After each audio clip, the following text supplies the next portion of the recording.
Le Lloydcast. Les remarquables. Prenez le temps de les découvrir. Salut la compagnie et bienvenue sur le Lloydcast épisode 23. Aujourd'hui, nous allons encore parler de théâtre. À l'heure où les salles rouvrent et en espérant que la pandémie ne reprenne pas, toucher du bois, je reçois un metteur en scène et comédien au CV long comme le bras de Hulk. Et il a un grand bras, Hulk.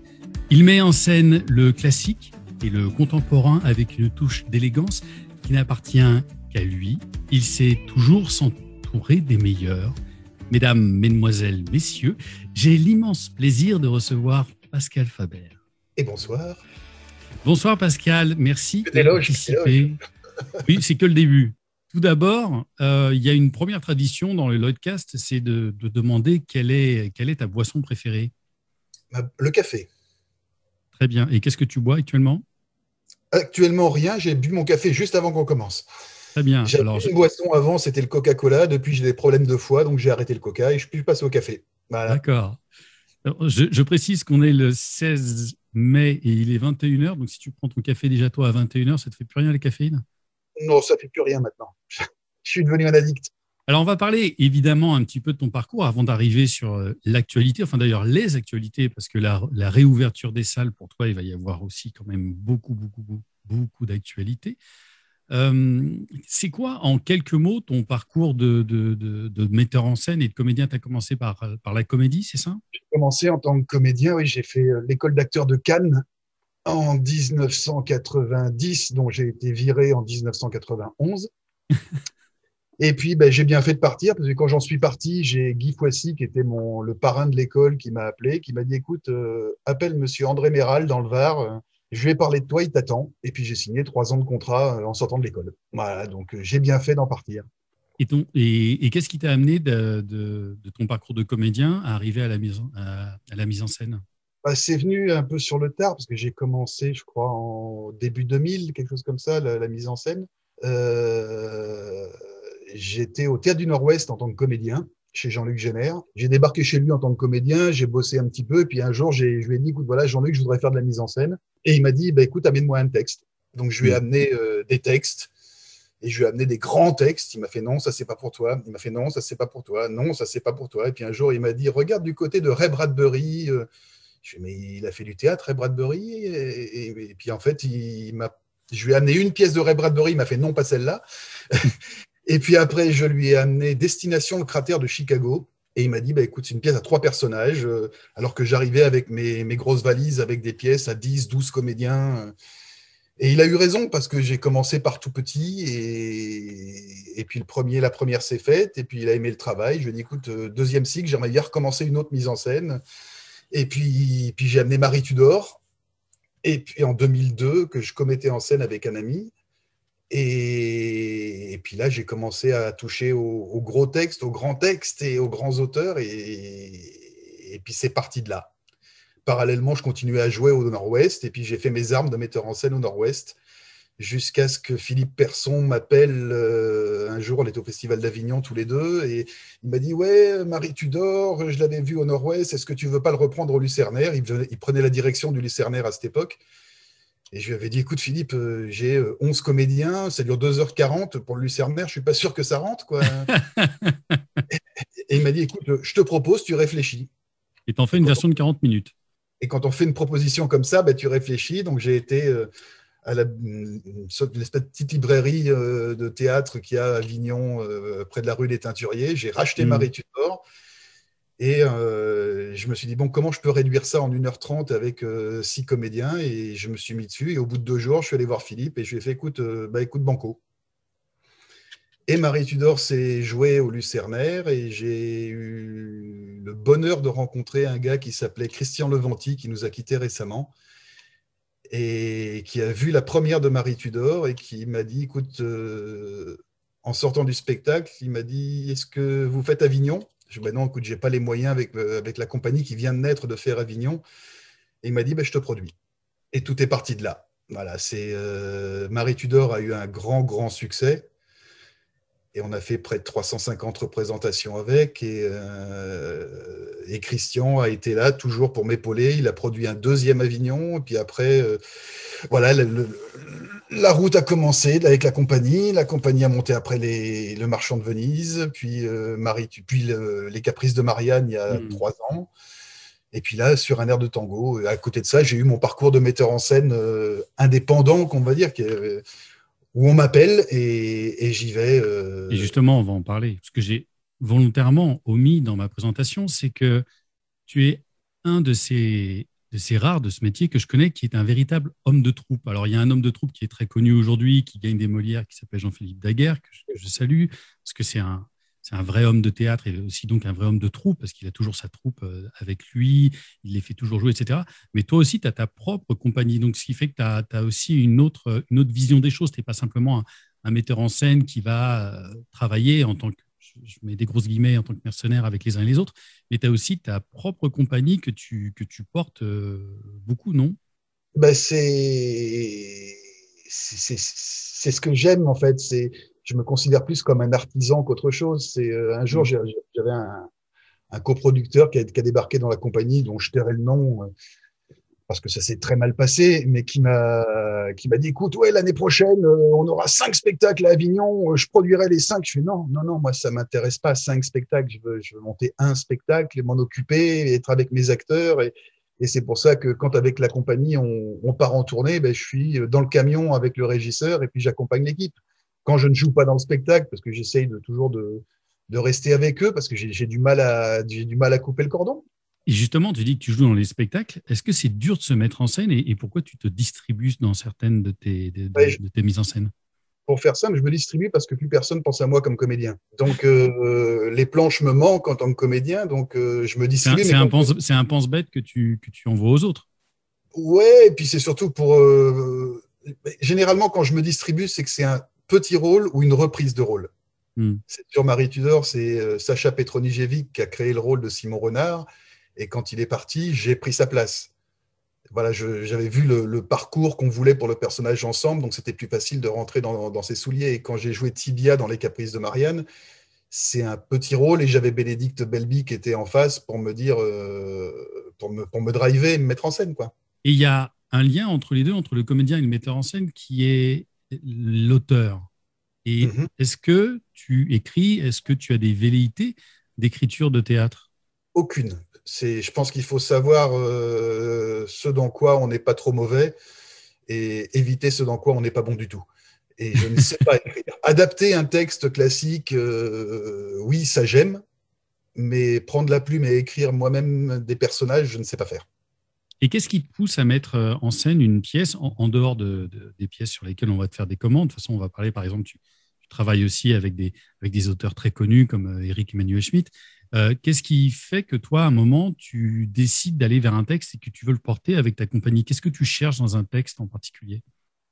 Jusqu'à présent, enfin jusqu'à la dernière pièce sur un air de tango, c'était parce qu'il fallait que l'histoire me parle. Quand j'ai monté Marie Tudor, j'étais dans une période où je venais de me faire larguer, j'étais tout seul, j'étais jaloux comme un pou. Et parce que je la voyais, c'était au Théâtre du Nord-Ouest, et je la voyais avec un autre à côté. Et quand j'ai lu Marie Tudor, je me suis retrouvé, mais dans tous les personnages de la pièce. Et j'ai fait, bah, écoute, je suis dans le parfait état pour parler de cette pièce-là et pour pouvoir la raconter. Parce que je veux pas faire de mise en scène, je veux raconter des histoires. Après, on a des acteurs qui sont là pour ça, qui sont là pour transmettre l'histoire, pour transmettre les personnages. Et je pense que mon rôle à moi, c'est de les aider avec la vision que j'ai moi des personnages à aller dans ce sens-là. Mais c'est eux qui sont sur le plateau. Moi, je prends pas de risque. Je prends pas de risque. C'est eux qui sont en danger. Donc c'est pour ça qu'il faut prendre soin d'eux. Et c'est ce que j'aime. Après, moi, je reste dans. Enfin, le plus beau compliment qu'on ait pu me faire sur une critique, c'était sur Marie Tudor et on a eu du théâtre populaire au sens le plus noble du terme. Qu'est-ce que tu préfères dans ton métier, justement? Mes acteurs. Le fait de faire les auditions ou est-ce que tu as tout de suite en tête le comédien? Non, oui, c'est ça. Je ne fais pas d'audition. Tu sais tout de suite qui tu vas prendre pour tel texte. Ben, c'est ce qui s'est passé en fait pour le dernier, là, sur un air de tango que je commets en scène avec Bénédicte Belby. Je cherchais depuis 2 ans une pièce pour Michel Papineschi, qui était mon Shylock dans Le Marchand de Venise et qui qui est un peu devenu mon papa de théâtre et qui est la plus belle rencontre que j'ai faite au théâtre. Et pendant 2 ans, je cherchais une pièce pour lui. Pas pour moi, pour lui. Et le fait est je suis tombé grâce à Didier Caron sur cette pièce à Avignon.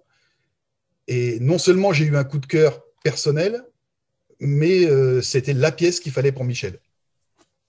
Voilà, je pense que ouais, c'est un tout en fait. Faut que ça aille avec les gens, faut que la pièce corresponde aux gens avec qui j'ai envie de travailler et me parle à moi aussi. Donc ça complique un peu les choses parce que des auditions, j'en fais pas. Je fais des rencontres au théâtre, comme là, il y a Chloé Froget qui joue dans un air de tango que j'avais vu dans M comme Marquise à Avignon. On a sympathisé dans les rues d'Avignon et puis quand on en est arrivé à la distribution avec Bénédicte, on a fait voilà, Chloé serait très bien dedans. Mais il n'y a pas d'audition. On se rencontre autour du texte, on lit un petit bout et puis on voit si ça accroche avant tout humainement parce que c'est une aventure humaine, des répétitions. Justement, j'ai l'impression que dans tes mises en scène, dans les pièces que je vois de toi, il y a toujours un vrai soin apporté à la direction d'acteur. Et je repense alors c'est terrible parce que j'ai plus le titre en tête, mais la pièce de Marilyn Ball. Oui, Escale. Escale, merci. J'avais Quedgar, tu vois. Donc, Amélie Etas et Xavier Lemaire. Voilà, et je me souviens avoir découvert Amélie Etas vraiment dessus, et j'avais été absolument épaté. Et c'est drôle parce que j'ai l'impression de retrouver des petits éléments de direction d'acteur chez toi. Il y a toujours quelque chose qui effleure. C'est jamais tu vas virer dans le pathos ou quoi que ce soit. Il y a toujours quelque chose qui est. J'ai l'impression que tu arrives à diriger tes comédiens toujours sur le fil du rasoir. En tout cas, c'est mon sentiment des spectacles que j'ai vus de toi. Il y a toujours une vraie. C'est pour ça que je disais en intro une espèce de petite élégance. Ça va être ma part de féminité. Tu penses que l'élégance n'est que féminin? Tu sais, je suis quelqu'un d'assez maladroit quand je travaille parce que j'ai pas forcément les bons mots et depuis que je travaille avec Bénédicte, j'ai appris beaucoup dans mon rapport à l'autre et elle m'a beaucoup aidé là-dedans et maintenant j'arrive à être plus doux avec les acteurs et je pense qu'un acteur, si tu le brusques, t'arrives à rien. Et si ma direction ou notre direction, vu que là en ce moment on travaille à 2 avec Bénédicte, si notre direction, je pense, atteint ce que tu dis comme niveau d'élégance, c'est parce qu'on aime nos acteurs. Et c'est eux après qui font le travail. Nous, on les aime et on les guide. Voilà. On partage une même femme, toi et moi, mais toi tu l'as beaucoup plus que moi. Mais je pense que moi j'ai peut-être fait un truc en plus. Je lui ai écrit un rôle et je l'ai mis en scène dans le rôle que je lui avais écrit et ça je me le garde. Mais donc notre cher bébé, notre chère Bénédicte Belby, je raconterai un jour dans quelles circonstances on s'est rencontrés et comment elle est arrivée devant moi et que son bouton de chemise a sauté à ma vue et m'a laissé entrevoir certaines choses. Bref, finalement je l'ai dit. Bénédicte Belby, qui est à la fois comédienne et qui s'est révélée être, en tout cas, moi, les gens ont tendance à oublier aussi, donc il faut le rappeler, Bénédicte est comédienne et elle joue dans Un cadeau particulier qui sera à Avignon cet été. Exactement, et Bénédicte est une formidable comédienne qu'il faut absolument voir, découvrir ou redécouvrir. Mais aussi, Bénédicte a cette formidable qualité de pouvoir être une merveilleuse directrice d'acteurs. Bénédicte, c'est une merveilleuse rencontre. C'est comment dire, c'est son rôle. Mais je crois qu'on a le même rôle tous les deux quelque part. On termine les phrases l'un de l'autre. Et il nous arrive même fréquemment de dire la même chose au même moment. Ce que nous a encore fait remarquer un comédien sur Tango, c'est je venais de parler avec Damien et Damien est allé voir Bénédicte et Bénédicte lui donne une note et fait mais c'est exactement mot pour mot ce que vient de me dire Pascal. Voilà, il y a eu des anecdotes de répétition que je tairai. Si elle écoute, elle comprendra. Ou sur un petit bout de papier qu'on avait l'un à côté de l'autre, on donnait une note et on avait écrit la même chose sur une feuille différente. Voilà, c'est plus qu'une partenaire et ce qui est formidable avec Bénédicte, c'est qu'elle a souvent été mon assistante sur Marie Tudor, sur Le Marchand de Venise, sur Les Caprices, sur Salimène et le Cardinal, sur Madame Pilinska, Le secret de Chopin d'Éric Emmanuel. Euh, et quand on fait une mise en scène ensemble, c'est la deuxième là qu'on fait ensemble, euh, tout se passe aussi bien, voire mieux que quand elle est mon assistante ou ma collaboratrice, parce que j'aime pas le mot d'assistante. Pour moi, une assistante, c'est quelqu'un qui fait les plannings. Bénédicte, ça va bien au-delà de faire des plannings. C'est une vraie collaboration qu'on a ensemble. C'est plus que mon bras droit, c'est la moitié de moi. On pourrait vous appeler un cerveau pour deux, non? Presque, mais presque. Alors, il y a un personnage récurrent dans le Lloydcast, c'est une petite souris. Alors, la petite souris, simplement, qu'est-ce qu'elle fait? Elle va suivre mon invité sur une de ses journées de travail. Et si la petite souris te suit, Pascal Faber, qu'est-ce qu'elle va découvrir de toi? Ah, pendant que je travaille, ben, elle serait en répétition et puis elle sera obligée de se taire parce qu'avec Bénédicte, on a pris le pouvoir. Voilà. Mais Et est-ce sinon, que tu as des rituels quand tu mets en scène? Est-ce que tu es un metteur en scène qui écrit ses mises en scène ou est-ce que je sais que par exemple Didier Caron est quelqu'un qui cadre beaucoup. Est-ce que tu y improvises davantage? en fait, quand je lis la pièce, je vois le décor. Déjà, voilà, je fais ma petite scéno avant. Après, elle évoluera forcément au fil du temps. Et puis, je me fais mon idée sur ce que j'ai envie de raconter, comment j'ai envie de le raconter. Et après, je pense que les acteurs sont là sur le plateau pour t'aider à aller plus loin. Si tu prépares trop ta mise en scène en te disant, voilà, à tel moment, il va faire ça, il va aller là, il va dire ça, bah, tu te prives de ce que l'acteur peut t'amener. Et c'est dommage. Surtout quand tu travailles avec des acteurs avec lesquels je travaille. Ça serait dommage de se priver de ce que eux peuvent apporter. Hmm. Mais est-ce qu'elle verrait cette petite souris te voir douter ou comment Oh tu là, es? elle verrait beaucoup ça. Elle verrait Oui. beaucoup de doutes. Elle verrait beaucoup, beaucoup de doutes. Elle se foutrait même de ma gueule par moment parce que quand je dis, je suis maladroit, je n'ai pas forcément toujours les bons mots et ça, mes acteurs pourront te le dire. Enfin, je dis mes acteurs, c'est les gens avec qui je travaille pourront te le dire. Hmm. Ils sont pas à moi, ils sont à plein de monde. Mais ils verraient les pieds de Bénédicte sous la table en train de me donner des grands coups dans les tibias pour m'empêcher de faire trop de bêtises. Et en même temps, ils me verraient heureux. Elle me verrait heureux parce que je ne suis heureux que quand je travaille. Il y a une autre qualité que tu as aussi chez toi, c'est que, comme les plus grands, tu sais très bien t'entourer. Et alors on parlait de Bénédicte, bien sûr, mais tu as toujours eu la chance de pouvoir travailler avec des très, très beaux comédiens. Aussi d'une autre personne dont on parle assez rarement, mais quelqu'un qui est plutôt dans l'ombre, mais qui met les gens en lumière. Et qui Je- s'appelle. je- c'est qui- Sébastien Lanoux. Exactement. Voilà, je voulais que tu en J'appelle parles mon un peu. petit génie de la lumière parce qu'en fait, je pense Ouais. que, enfin, pour moi, la lumière est un personnage à part entière dans le spectacle. Là, j'ai Ah dans le oui. tango à trois comédiens, ben, la lumière est le quatrième. Mm. Voilà, c'est tout aussi important, c'est même vital, je pense, une bonne lumière à un spectacle. Et Sébastien est quelqu'un non seulement de terriblement doué, mais d'une gentillesse à toute épreuve. Et quand on travaille ensemble, voilà, là, sur le tango, il me demandait, bon, ben voilà, tu as combien d'univers, tu veux quoi, qu'est-ce que tu veux raconter?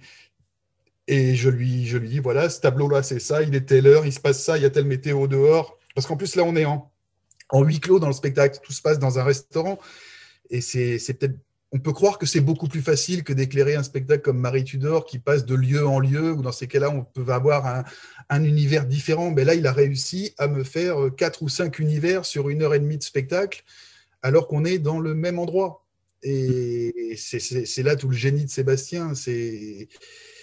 Et puis c'est pour ça, je pense que quand on part en tournée et que c'est la compagnie qui emmène le spectacle, ben c'est lui qui fait la régie, on est tous les deux dans le camion, et puis on a notre petit parcours sur la route, on sait où est le Mm. Burger King sur l'autoroute. Et puis voilà, c'est mon petit frère, Sébastien.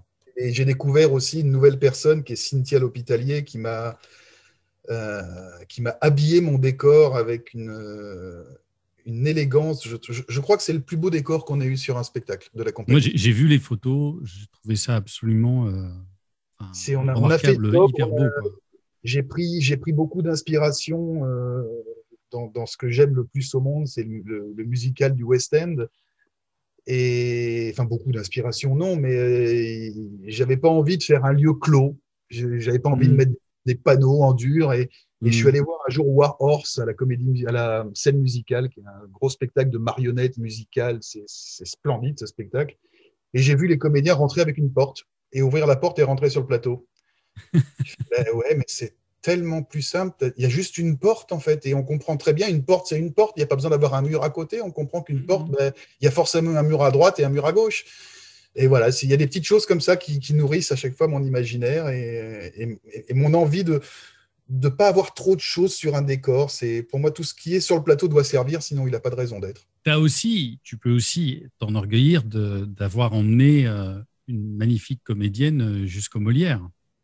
Gaël Jus- Biodano. Je pense que de toute façon, c'est la plus belle récompense que peut avoir un spectacle ou un metteur en scène. C'est pas le Molière du metteur en scène, c'est le Molière du comédien ou de la comédienne. Gaël, c'est une personne adorable, c'est une comédienne remarquable. Elle a fait un superbe travail sur Célimène. Elle est le rôle. Donc c'était un vrai plaisir. C'est une très très belle expérience avec Pierre Azéma qui jouait son Alceste.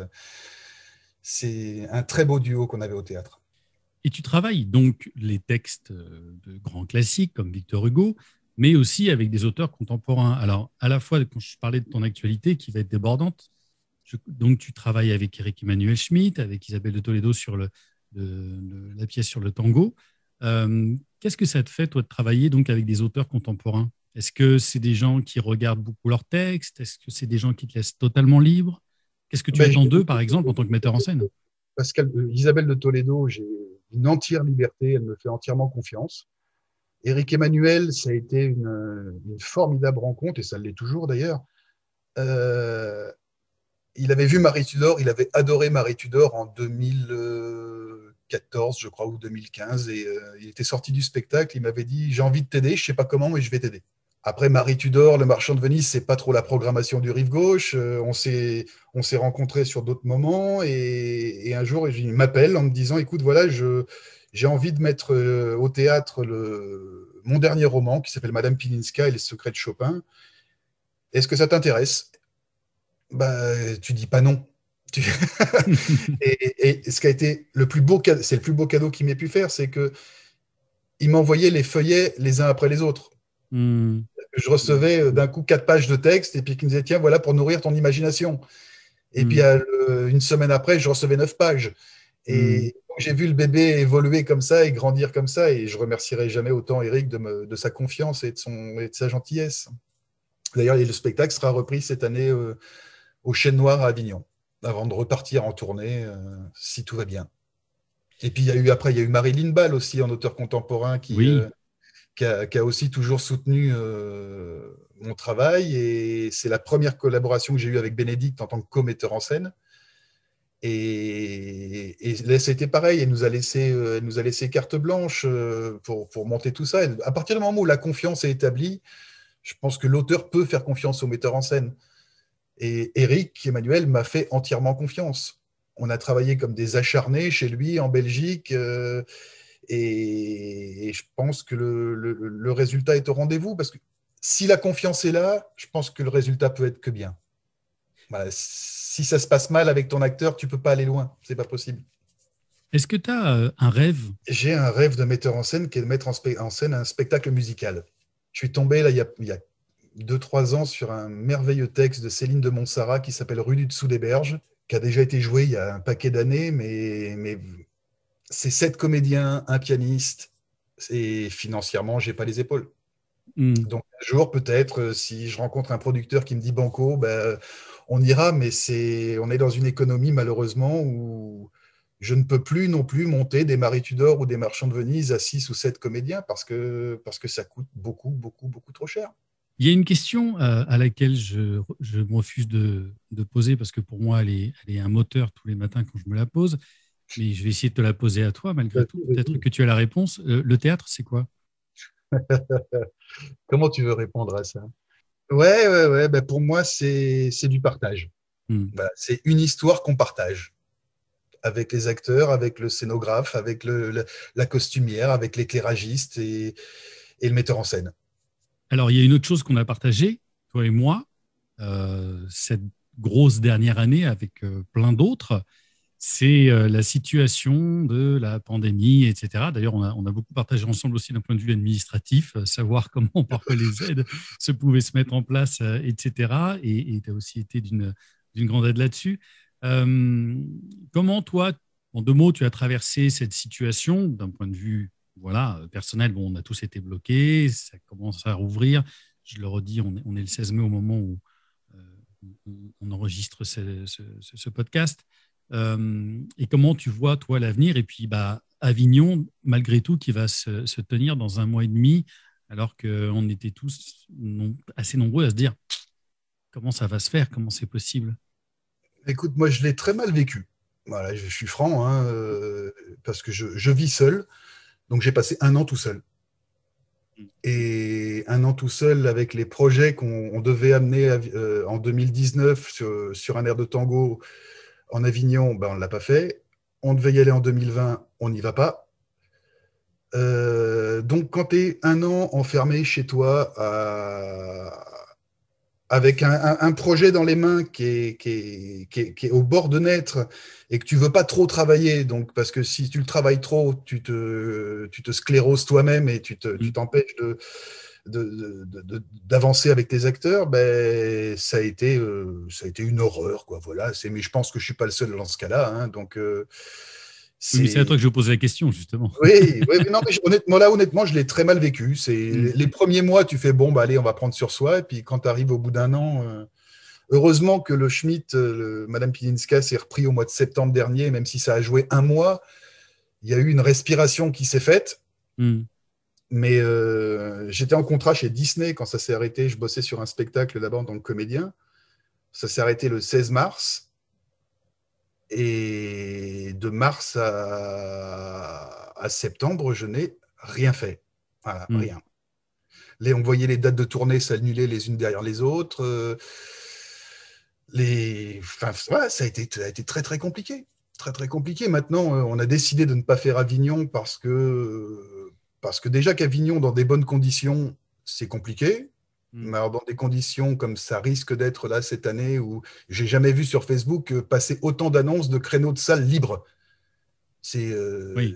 Ça fait peur. Ça fait peur. Et puis te dire qu'il va y avoir des sens uniques dans les rues, qu'il va y avoir des gens qui vont être là pour dire non, vous passez pas par là, vous mettez votre masque, les gens, quand tu vas les tracter, ils vont avoir peur que tu leur postillonnes à la figure, qu'il va faire 45 degrés, que tu auras ton masque Mm. sur le visage, que tu vas avoir des limitations de jauge, donc tu vas perdre encore plus d'argent, donc il va falloir que tu vendes plus de dates pour ne serait-ce qu'amortir ton spectacle. Je ne veux pas Mm. penser à ça, je veux le faire dans des conditions optimales et je pense que et les comédiens et la compagnie et la production, parce qu'on a la chance d'être aidé par Joseph Aragon, Thalia Productions qui nous soutient là-bas, tout le monde s'en portera mieux. Voilà. Je termine toujours ces épisodes avec le même lot de questions pour tous mes invités. Hmm. Alors, mon cher Pascal Faber, si tu Oui. gagnes au loto, quelle est ta réaction? Ah, si je gagne au loto, j'ai toujours dit que je payais dans un premier temps toutes les dettes de mes amis, histoire que tout le monde reparte à zéro. Et avec ce qui reste, j'achète un théâtre pour monter ce que j'ai envie avec qui j'ai envie. Très bien. On est amis ou pas déjà? On, on verra à la fin du podcast. Est-ce qu'il y a un livre, un film ou une chanson qui a changé ta vie? Pas qui a changé ma vie, mais que j'aurais aimé qu'il change ma vie. C'est West Side Story. Parce que j'ai toujours aimé le musical. C'est vraiment une passion que j'ai dans la vie et j'ai toujours voulu danser et je ne l'ai jamais fait. Et donc j'aurais aimé que ça change ma vie. Voilà. Mais j'ai 2 pieds gauches, donc c'est pas possible. Mais demande à Bénédicte, je crois qu'elle danse très bien. Si tu ne faisais pas ton métier, tu ferais quoi? Je me suis posé la question plusieurs fois parce que quand j'ai monté Marie Tudor, ça s'est fait sur un coup de tête parce que je m'étais dit, écoute, si ça marche pas, j'arrête. Et j'ai jamais trouvé. Et je pense que je serais revenu à ce que j'aime, à ce qui me détend le plus et ce qui me sécurise le plus, c'est de faire la cuisine. Quel est ton plus bel échec? Je crois que c'était de me faire virer de l'école d'acteurs de Cannes, Ton endroit préféré au monde? Broadway. Il y a un mot américain qui s'appelle le motto, qui est une espèce de devise ou de moteur dans la vie. Quel est ton motto? Il n'y a pas de problème, il n'y a que des solutions. S'il n'y a pas de solution, c'est qu'il n'y a pas de problème. Et enfin, quel est ton mot préféré? Rencontre.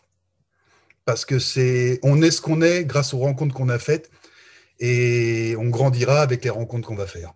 Alors, on arrive à la fin de l'épisode. L'actualité de Pascal Faber, c'est donc le Phoenix Festival qui arrive très bientôt. Donc le Phoenix Festival, en deux mots. Du 1er au 20 juin.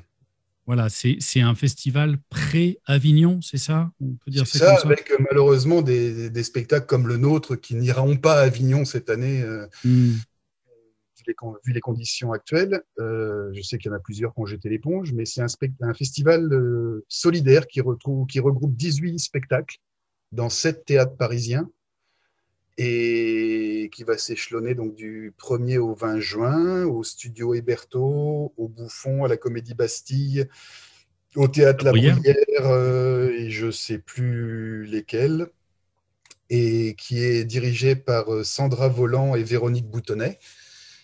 Et il y a eu 120 demandes de dossiers, il y en a eu 20 qui ont été retenues, ou 18 qui ont été retenues, et on est très heureux de faire partir de cette belle aventure. Et on jouera, nous, les 16, 17, 18 et 19 juin à 21h au Studio Héberto. Et j'ai donc le Schmitt qui va se jouer à Avignon et qui part en tournée. Il y a Escale de Marilyn Ball qui part également en tournée. Et c'est déjà pas mal. Est-ce que tu as un site ou quelque chose où on peut te suivre? Compagnie 13, le chiffre 13. Voilà, c'est ça. Voilà, parce que tout à l'heure, on n'a pas dit le nom de la compagnie, donc c'est la compagnie 13. Mais je mettrai le lien du site en description. Et le 13, c'est pour te dire, comme les acteurs sont importants pour moi, c'est un hommage à Claude Lelouch, qui pour moi est le plus grand directeur d'acteurs qu'on puisse avoir en France. Merci Pascal d'avoir partagé. Merci à toi de m'avoir accueilli chez Lilian Lloyd. En tout cas, c'était très agréable. Je te remercie énormément Pascal. Quant à nous, on se retrouve très vite. Salut la compagnie.